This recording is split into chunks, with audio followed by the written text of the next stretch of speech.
Je suis partie à la rencontre d'un des gros fans d'Harry Potter que j'ai trouvé à Paris dans le 17e, pas très loin. Donc je vous laisse tout de suite avec son intervention. Qu'est-ce que vous avez pensé de l'épisode de réunion d'Harry Potter, Retour à Poudlard? Ça a été un moment important où on a pu revoir tous les acteurs principaux du film et on a pu voir qu'ils sont restés plus ou moins en contact et très amis. Et il y avait des moments très tendres et où on avait presque tous la larme à l'œil, donc c'était vraiment un bon moment. Et qu'est-ce qui vous a donné envie d'ouvrir une boutique justement dédiée à l'univers d'Harry Potter? Parce qu'en fait, c'est une idée qui vient de mon frère. Et mon frère est un très gros fan d'Harry Potter.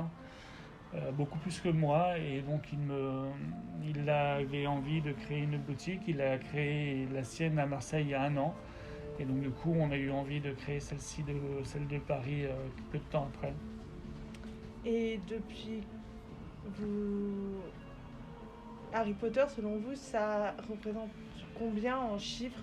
Et est-ce que ça comporte autant les livres que les produits dérivés, que les films? Pas en chiffres, je ne sais pas de quoi j'ai du mal à saisir le sens de la. Enfin, en de termes question. de business, En avec fait, les produits dérivés, les oui, livres, il y a beaucoup de produits dérivés. les réimpressions On de vend aussi livres. beaucoup, oui, les réimpressions de livres marchent très bien. Les Minalima, par exemple, sont vraiment des super beaux livres, ça marche hyper bien. Et qu'est-ce que vous pensez, vous, de l'univers de Harry Potter? Est-ce que vous pensez que ça peut traverser encore des générations? Mais c'est évident, c'est quelque chose qui parle à tellement de monde que ça va continuer de se diffuser. On voit bien, on a des clients, des tout petits qui ont 5-6 ans, qui lisent Harry Potter. Ça fait 20 ans, donc je pense qu'on est au moins parti pour au moins encore 20 ans.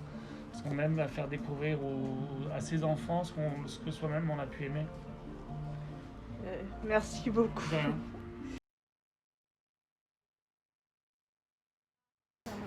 Harry Potter, c'est aussi tout un univers fantastique, et pour ça, je crois que Robert nous en parle très bien. Et je vous laisse tout de suite avec son interview. Alors, qu'est-ce que les films Harry Potter t'ont apporté à toi dans ta vie? Moi, de manière générale, déjà, j'ai regardé les films quand j'étais plus ou moins petit. J'ai lu quelques livres, mais pas tant que ça. Et les films, je les ai vus quand j'étais dans une période d'adolescent, quoi. Et ça faisait énormément rêver. L'univers est incroyable. Surtout ça qui fait voyager, je trouve.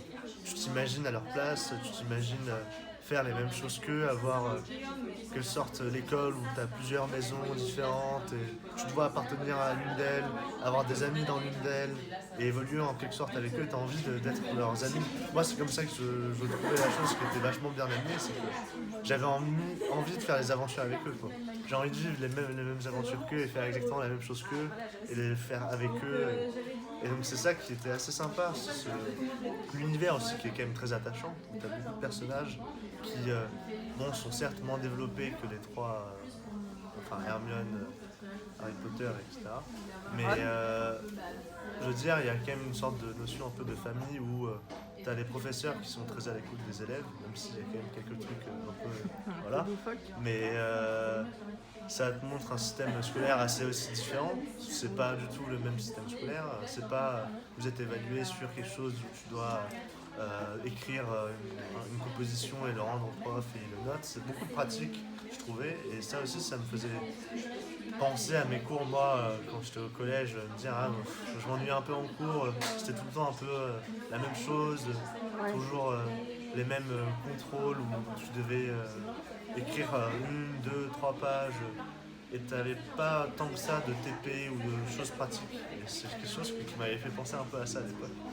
Et sinon, ce que j'ai moi adoré, et je pense que c'est plus ou moins ce que les gens ont aimé, c'est que ça te fait grandir. Tu grandis et t'évolues avec le film et avec le livre, puisqu'ils grandissent. Chaque année, ils sortaient un nouvel Harry Potter et ils grandissaient avec leur évolution.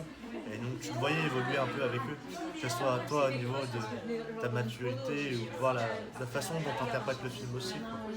tu t'amusais toujours des mêmes choses, c'était toujours quand même action, fantastique, et tu aimais toujours cette partie-là, mais parfois tu prenais un peu plus en compte l'environnement et toute l'histoire en elle-même.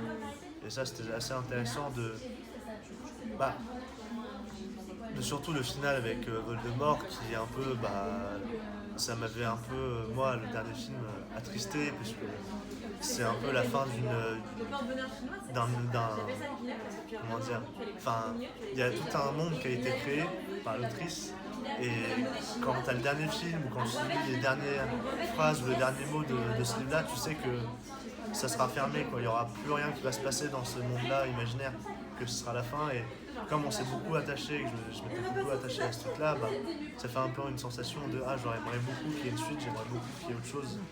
Et c'est pour ça que les animaux fantastiques, même si c'est pas exactement le même univers, c'est quand même super sympa de pouvoir se dire ok, le monde magique qu'elle a créé n'est pas fini, ils sont en train de faire d'autres choses.